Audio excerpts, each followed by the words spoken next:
Hello students and welcome back to channel Siraj Shaikh. आज inventory management का lecture number 8 होगा, जिसमें हम कवर करेंगे नए points of inventory valuation. Start करेंगे आज का क्लास।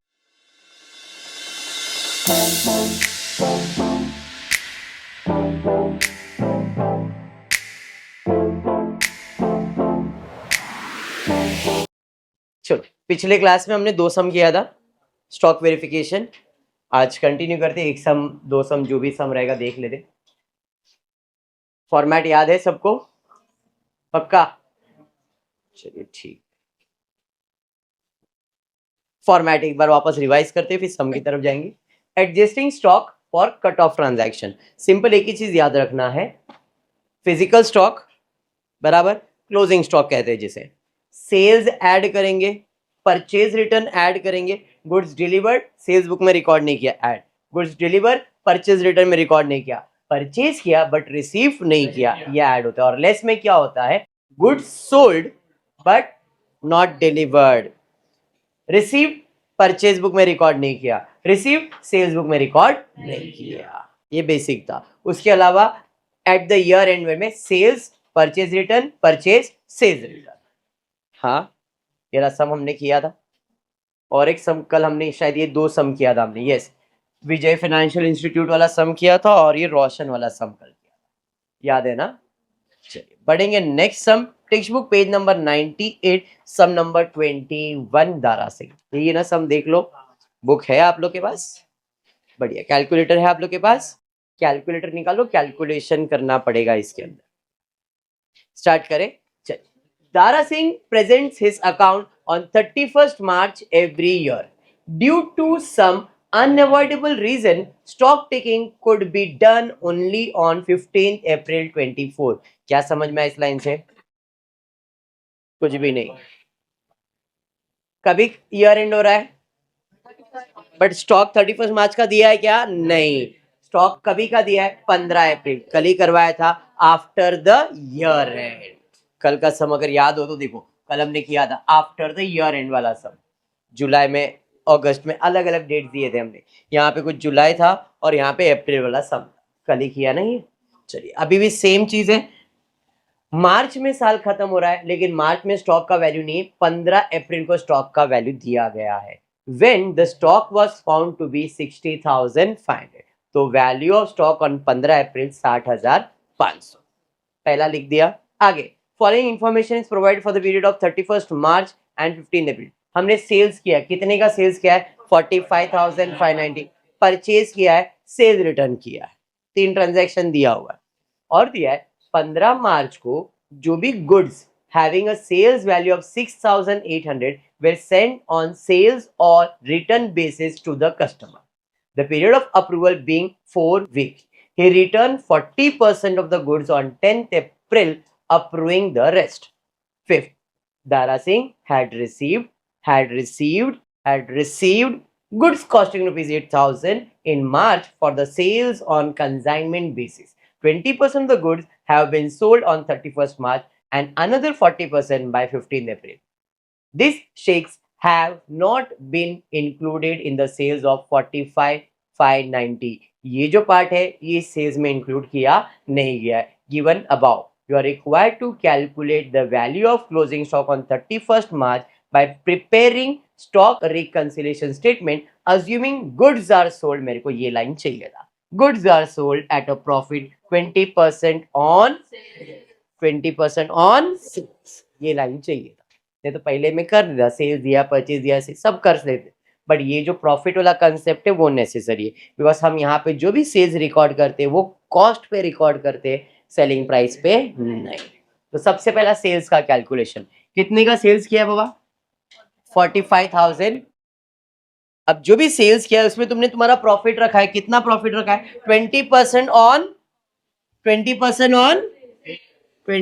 ऑन सेल्स बोला है उसने, बराबर है, क्लियर बोला है, प्रॉफिट 20% ऑन सेल्स। जब प्रॉफिट ऑन सेल्स है तो मैंने आपको गार्ड बांध के रखने क्या बोला है? Cost plus profit equals to sales. Profit on cost बोला है तो कॉस्ट 100 और प्रॉफिट ऑन सेल्स बोला है तो सेल्स 100। प्रॉफिट कितना तो कॉस्ट कितना आएगा? समझ में आएगा? तो सेल्स वैल्यू मालूम है मुझे कितना 45,590। ये कितना परसेंट है 100%।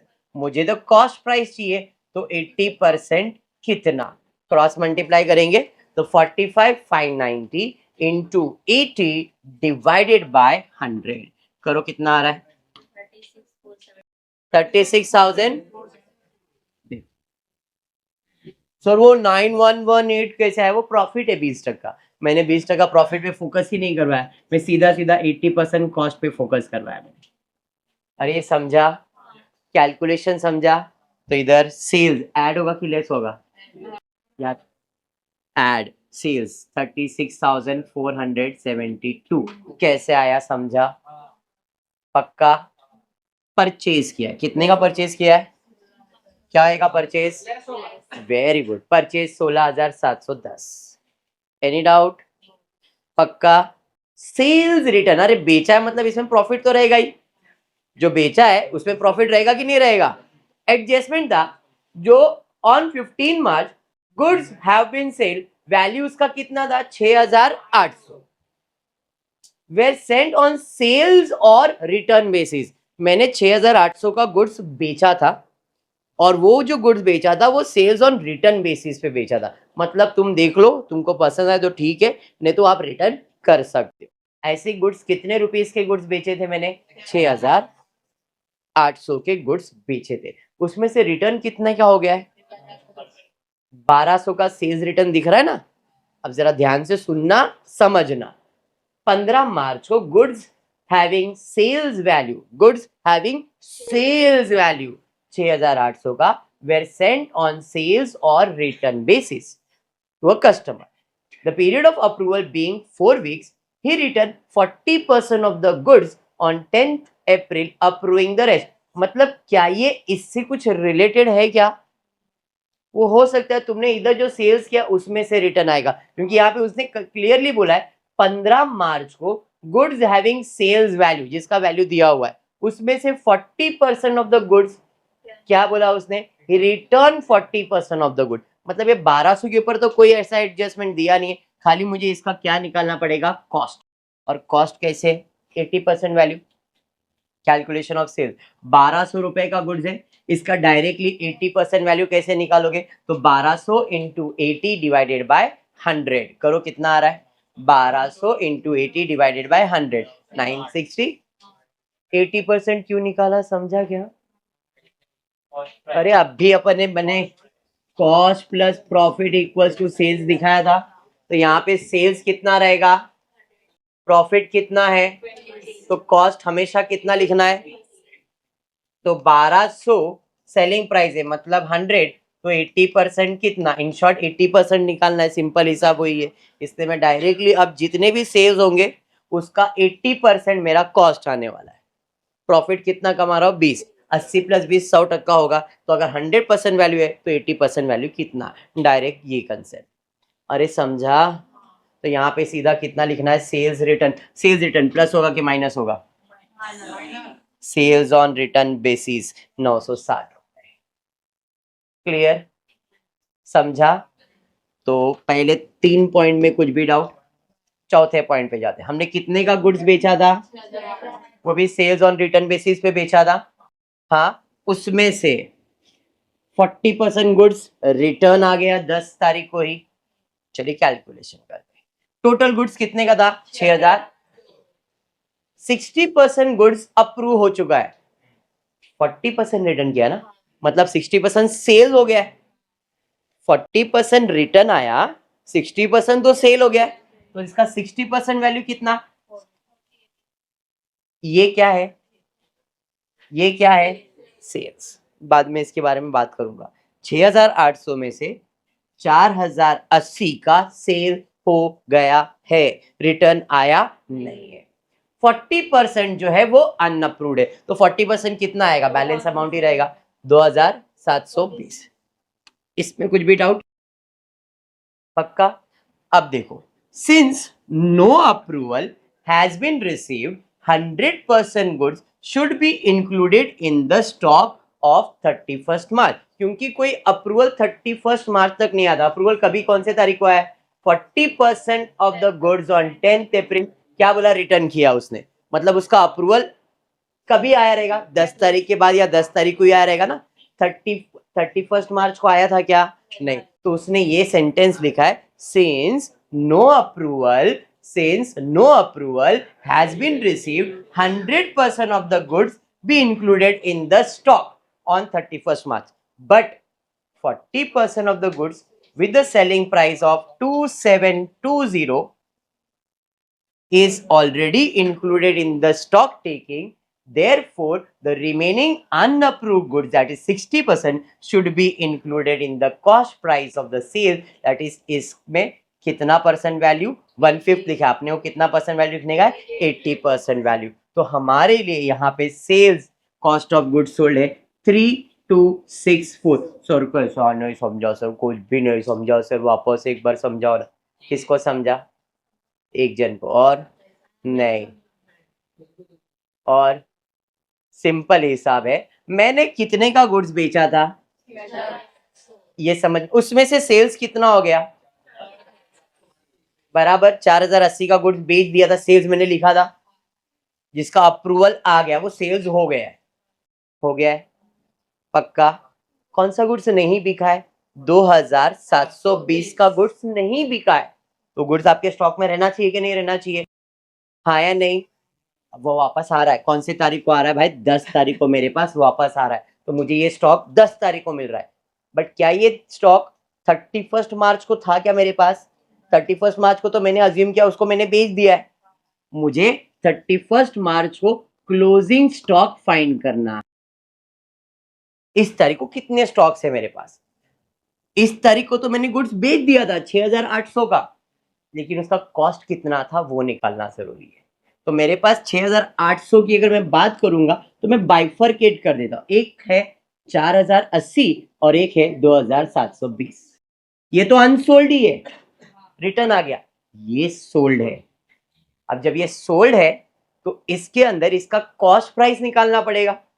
सेल्स मैंने उधर लिखा था ना सेल्स, तो आपने सेल्स किया है 4080 का, तो ये तो सेलिंग प्राइस है, तो अपने को कितना परसेंट वैल्यू लिखने का है, तो 4080 का 80% वैल्यू कितना आएगा, ये मेरा सेल्स होगा,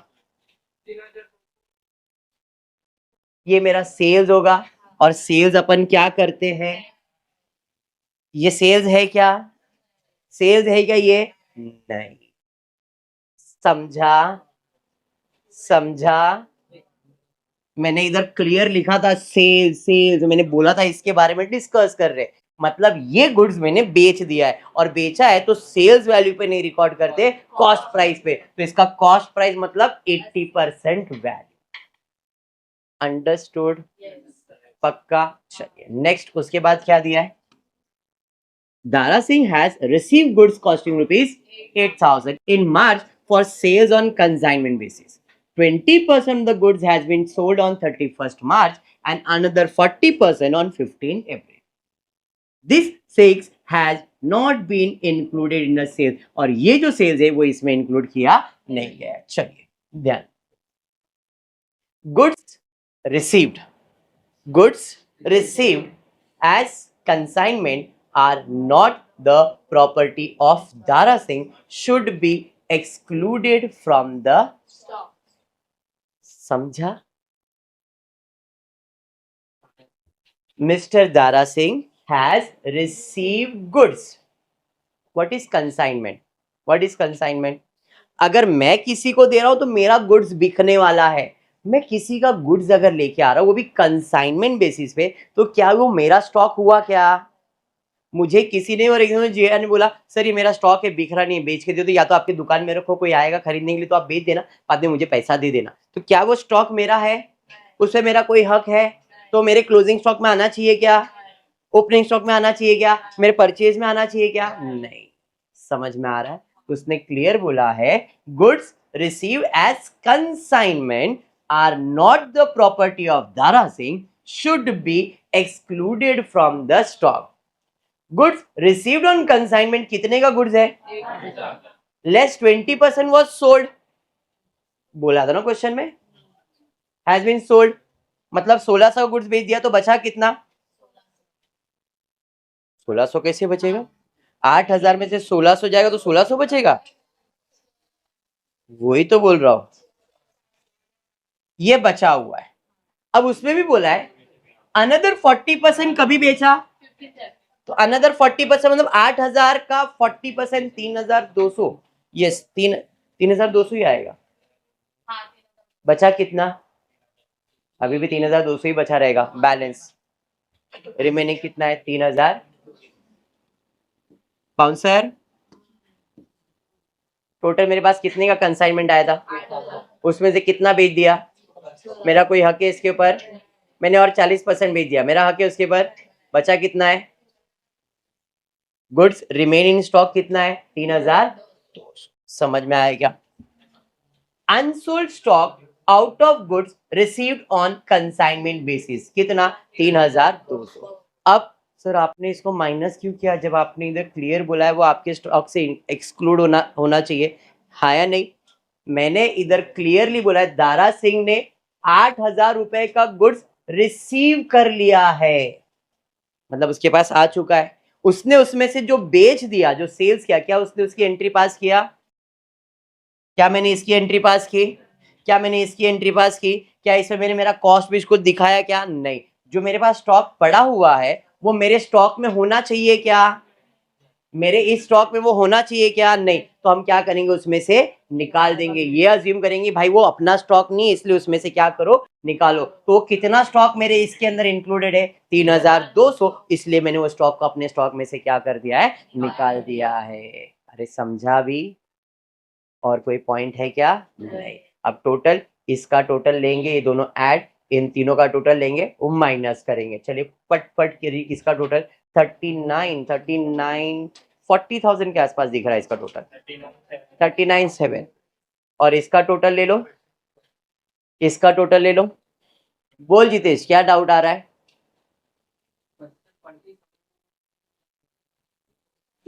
वाओ, इधर क्लियरली बोला है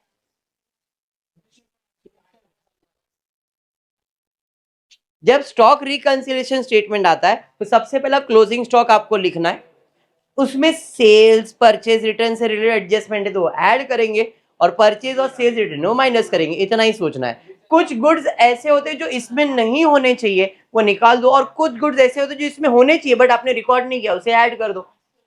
जैसे यहाँ पे दारा सिंह वाला गुड्स अपने स्टॉक में नहीं होना चाहिए था, तो वो तो आपने इसमें दिखाया हुआ है, तो आप क्या करोगे? इसमें से निकाल दोगे। और कुछ स्टॉक्स ऐसे जो आपने दिखाया नहीं, उसकी एंट्री पास करनी पड़ेगी, तो उसे वो ऐड कर दो। और इसमें और कुछ नहीं करना है। वो थोड़ा प्रैक्टिस करने से होगा, एक सम या दो सम से नहीं होगा, क्योंकि फर्स्ट टाइम तुम लोग के लिए ऐसा वेरिफिकेशन। कितना इसका टोटल कितना आ रहा है? 20,870। अब इसमें ये अमाउंट ऐड किया, टोटल आया 1,02,36, माइनस करोगे तो वैल्यू ऑफ स्टॉक आ जाएगा 79,366। बेसिकली आप कर क्या रहे हो ना, एक बता रहा हूं, एक रैंडम एग्जांपल दे रहा हूं। क्लोजिंग स्टॉक कैसे फाइंड करते हैं?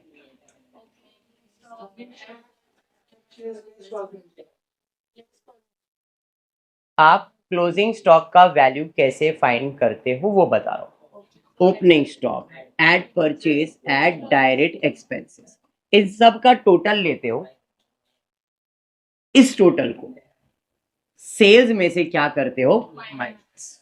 तो जो आंसर बचता है उसे कहते हैं क्लोजिंग स्टॉक। अब सिंपल जरा देखना, सेल्स क्या होता है? सेल्स इनकम है, उसमें से सारे एक्सपेंसेस हम क्या करते हैं?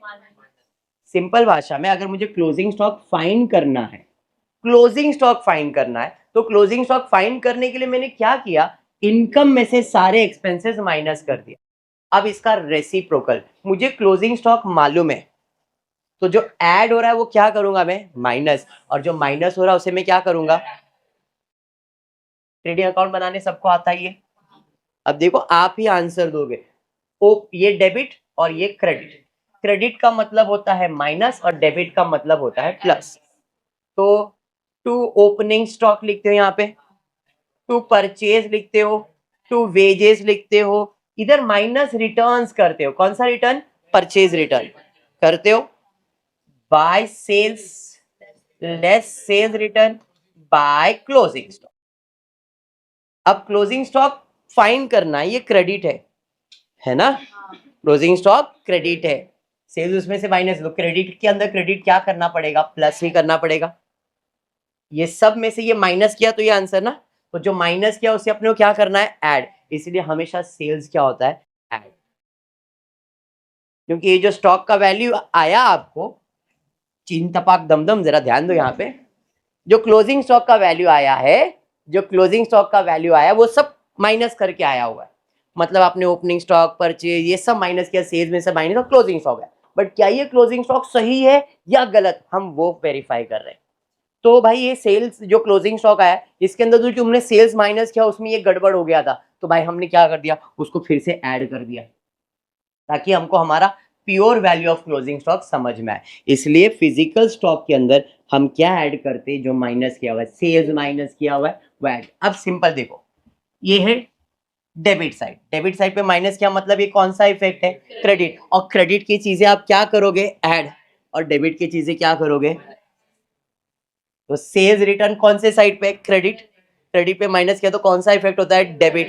इसलिए सेल्स रिटर्न हमेशा क्या होता है? समझा है लॉजिक? इन शॉर्ट लॉजिक यही है कि आपको क्लोजिंग स्टॉक में सब ट्रेडिंग अकाउंट में जो डेबिट पे आता है, जो डेबिट पे आता है वो सब क्या करना है? माइनस। और जो भी चीज क्रेडिट पे आता है वो सब क्या करना है? प्लस। क्लियर है? थोड़ा अभी ये एक्चुअल में ट्रेडिंग अकाउंट का एग्जांपल देके एक्सप्लेन किया है, बट लॉजिक दिमाग में ये है कि जो भी स्टॉक में से कम हुआ है उसे ऐड करो, और जो ऐड हुआ है उसे कम करो। क्लियर? यही इस टॉपिक में आप वेरीफाई करवाते हो और कुछ भी नहीं करते हो। हाँ, कैपेसिटी ओवर, खत्म। फ्लावर पॉट, बोल बोल, खत्म, डन हो गया। चलो मेरे को कुछ नहीं, अब इसका टोटल ये और एक सम है, आराम से करेंगे, मेरे को कोई गाही नहीं यहाँ पे। अब आज जो सम अभी नेक्स्ट लेक्चर में करेंगे वो करेंगे बिफोर ईयर एंड। अभी जो हमने सम कंप्लीट किया था, ये जो सम कंप्लीट किया ये आफ्टर ईयर एंड था, अभी बिफोर और आफ्टर में एक बेसिक सा छोटा सा फर्क है, वो आपको नेक्स्ट लेक्चर में एक्सप्लेन करता हूँ। बट ये सम समझा है क्या? इस टाइप के सम समझ रहे हैं क्या? टोटल 4 सम हुए तुम्हारे, 4 सम, चारों सम अगर समझ जाते तो अच्छी बात है। मैथ्स के लेक्चर्स अपन वेरी सुन, मोस्टली इंडिपेंडेंस के बाद ही मैं सोच रहा हूँ स्टार्ट करूंगा, क्योंकि अभी बीच में चालू करूंगा फिर प्रॉब्लम आ जाएगा सैटरडे संडे अभी। तो इंडिपेंडेंस डे के बाद कंटिन्यू मैथ्स का लेक्चर और बैफ के लेक्चर्स, दूसरे सब्जेक्ट्स के लेक्चर भी स्टार्ट करता हूँ, ठीक है? बट टाइम मैनेजमेंट थोड़ा अच्छे से करना। पहले एंड कर देता हूँ वीडियो, फिर बात करते हैं। होपफुली वीडियो पसंद आए तो प्लीज वीडियो को लाइक कर देना, फ्रेंड्स ग्रुप में शेयर करना, चैनल को सब्सक्राइब करना। Thank you for watching the video.